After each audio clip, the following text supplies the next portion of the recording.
David's case was very, very difficult. He had a very large tumor. I think we had some long conversations about whether or not surgery was worth the risk.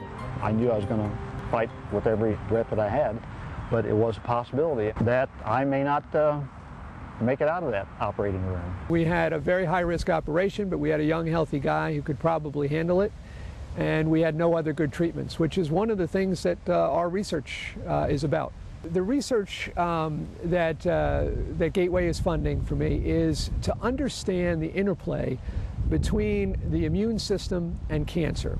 So we know that cancer causes the immune system to be suppressed.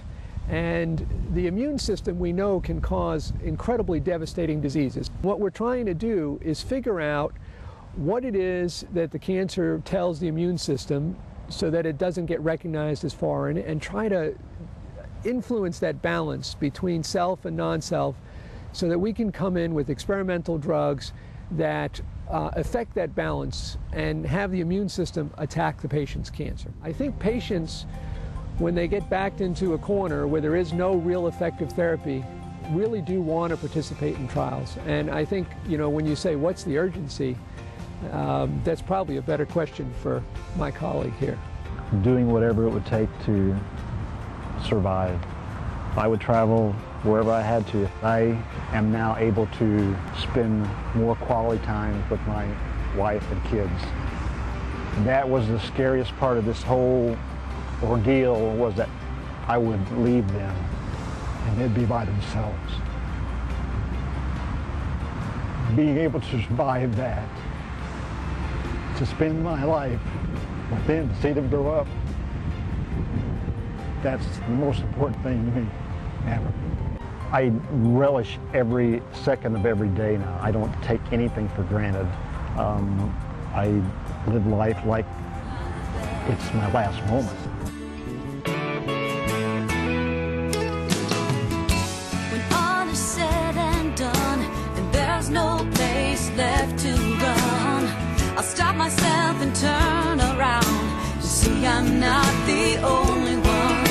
I don't ever want to feel so hopeless. You got a cure for what's in me. I'm begging you, don't lose your focus. Unlock the straw and set me free. Give me one more moment. Sonia came to me with a diagnosis of relapsed Hodgkin lymphoma. I was in major denial. With a relapse, it was felt that I would need a bone marrow transplant. I had received the funding from the Gateway Foundation, so we had opened this study for high-risk hematologic malignancies in autologous transplant about a year before I met Sonia. A big part of the success has to do with the bonding between the doctor and the patient and the trust. Meeting Dr. Arai was a turning point for me. She really listened.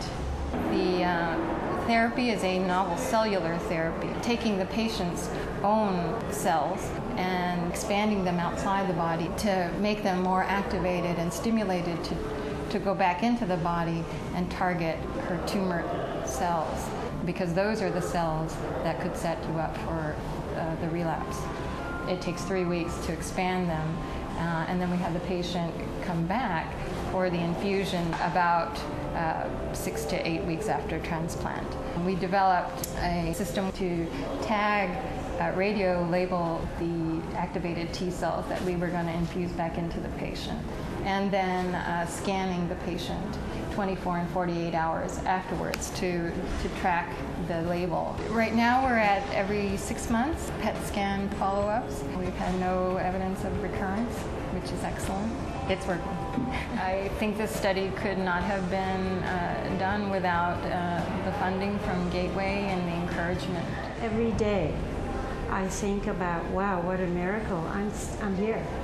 It's such a whole new world that opens up when you thought that your time had come. Now you're going to stay a while.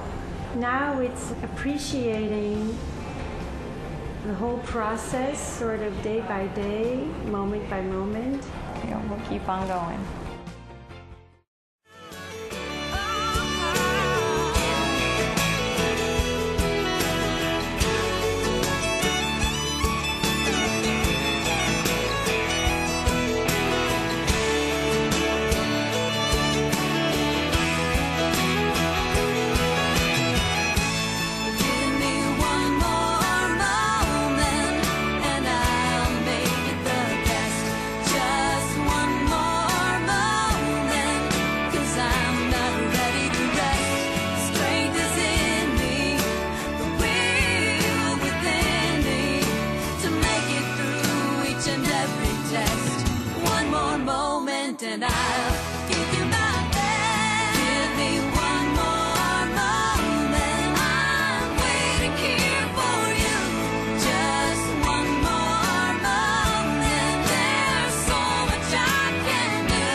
Just one more murder.